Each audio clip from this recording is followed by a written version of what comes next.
Yeah. you know, Sometimes not pain plays a role too. welcoming. Yeah. So I guess that kind of answers also the question, do you have any advice for future doctors or healthcare professionals on creating a healthy, trusting relationship? And you kind of like went in with that, with saying that, you maintain your professionalism and your Hmm. protocol no matter what. And Regardless of what happens, mm-hmm. yeah. Um, the biggest thing is, uh, I guess, advice. Again, I'm fresh. I'm new. I'm an intern. Yeah. I feel like I shouldn't be giving advice to other doctors, but Future medical students that want to start in this that path. future medical student, just listen. Just Yeah. listen. There was some statistic that a physician shared with us earlier this year, that the average physician Mm-hmm. spends about 15 seconds with a patient on Wow, average. that's great. You know what I mean? Yeah. Which is absurd. I can't even imagine how Yeah. that's possible. Um, but I guess it happens. It's an actual statistic. It's not something that people just made up.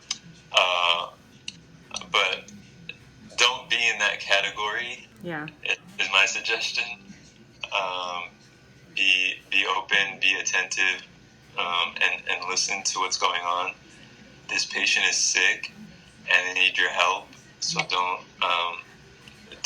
make their visit short just because you have maybe some other things to do. Give every patient their due time. And in the same respect, what advice would you give patients in regards to communicating with their doctor? What would make Oh, your life easier? for patients, be respectful. That's really all we ask for. Mm-hmm. There are a lot of patients we have to see in one day, and a lot of other things that we have to do behind the scenes. Yeah. That uh, you know we we work a lot, Yeah. and the last thing we we would we would like to encounter during our day is friction with a patient. That's not what we want. We want a happy environment for everyone. Mm-hmm. So for the patient to interact with a doctor, be respectful and Be open with everything that is going on. regardless of what happens, I would say give your doctor the benefit of the doubt and trust them. Trust them, and because they spent a lot of time learning Mm-hmm. and endless nights studying for exams, and they're not geniuses. We're not geniuses. We're not like some superhuman beings. But in this field, we've done a lot of studying. We've done a lot, as much as we can, and we continue to learn every day. Yeah. So trust us. Trust what we're saying. Take it into in high regards, and don't try not to resort to the internet for I think uh, everybody's guilty of that. yeah, try not to resort to Dr. Google. You know, um, we're for you. is there a part of the Hippocratic Oath or the Code of Ethics that really stands out to you when you're dealing with your patients, or something that you try to like remind yourself of on a daily basis? So, I mean, the gist of the Hippocratic Oath, I think it's really something that it should be an oath for anybody. Yeah. It's basically do what you can to help somebody else, to the best of your ability, and don't do harm. Mm-hmm. That's kind of what it gets at. But then there is a part of it a very short line.